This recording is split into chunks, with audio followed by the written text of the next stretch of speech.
Okay, so what we need to do is we need to draw out our finger joints for our block. So I'm going to grab this outside piece and draw all my finger joints into it. So if I go sketch, and I need to grab my rectangle, and our size is going to be 140 by 150, not 15, 150. So there's our piece. I'm going to extrude it first and then draw in all my finger joints just to make it easier for my brain to know what's going on. So there's my outside piece. I'm going to jump back in. Now, the beauty of this finger joint box is that everything is symmetrical. So I can draw one rectangle. So I'm going to draw this one here because we're cutting out the dark pieces out of this front piece.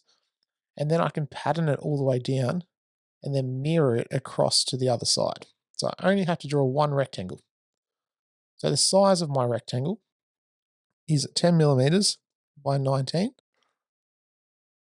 And there's my one rectangle. Now, if I go into create and grab my rectangular pattern and say, I want to use these three lines, and I need 1, 2, 3, 4, 5, 6. I'm going to come down this way. 1, 2, 3, 4, 5, 6, 7 in total. And then I know they should be 10 millimeters apart. Now, why does that not work? Because down in here in our rectangular pattern sections is I have my spacings, but I'm going to actually need to use 20 because it's the spacing from the top corner. So if I move this here, 0, they're all together. 5, they're 5 mil apart. And then 10 mil, they're all lined up. So it's actually the spacing from the top corner to the next top corner. So my first finger joint is 10, and then I need to add on my gap of 10. So there are all my finger joints there, all nicely sorted. And we should probably just dimension this guy here to lock them all in. I'm then going to mirror these over here. So I just need a line. I'm going to make it a construction line down the middle here so that I can mirror around it. So now if I use my mirror tool up here, I can go and select all of my objects, which is just all these lines on the inside.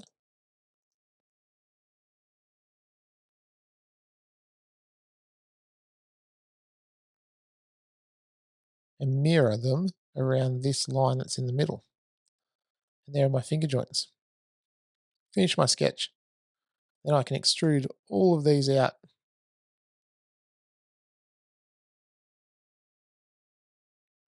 I'm going to go through all, and I'm going to flip them around so it cuts through.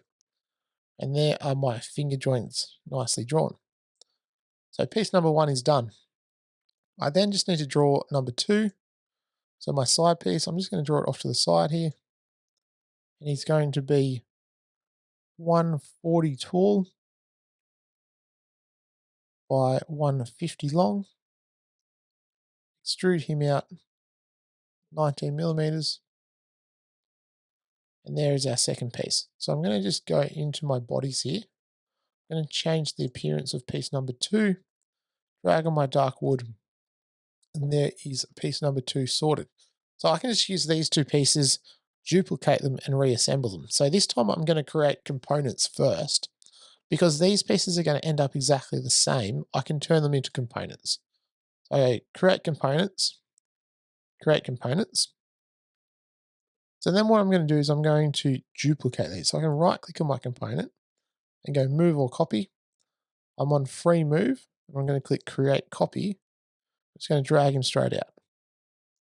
Do the same for this one here, right click, move or copy, free move, create copy, and move him out. Click OK. So now I can assemble these together. So I've got my components. I need to ground one of them. So I'm going to right click my first one and ground him so he's stuck. And then we can use our joints to join things together. So I'm going to go for the top inside corner to the top inside corner. Same over here.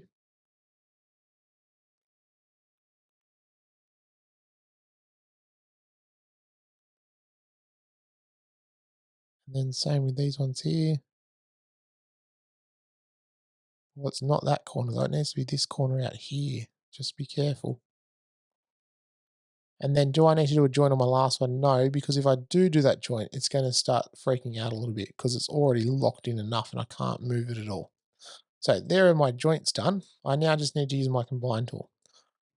So now I need to target my dark piece with my light piece using the combine tool to cut it out.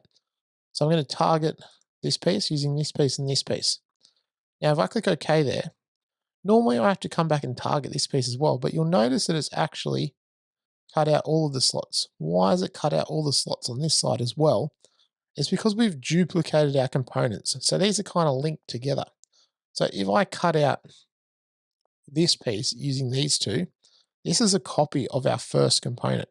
So it's actually going to do the exact same to this component as well.